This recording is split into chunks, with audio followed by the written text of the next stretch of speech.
Breaking news in Gwinnett County. Police are investigating a homicide near Highwater Trail and Donald Road in Snellville. And Shanu Hur is at the scene right now. He has the very latest information for us. We see the crime tape behind you, Shanu. What's going on?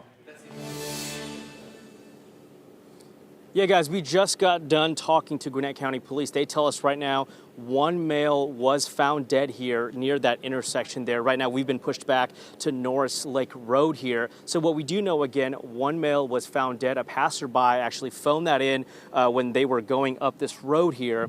Again, that passerby told police a male was found. When officers got here, they found that male dead from at least one gunshot wound. So that is what we know right now.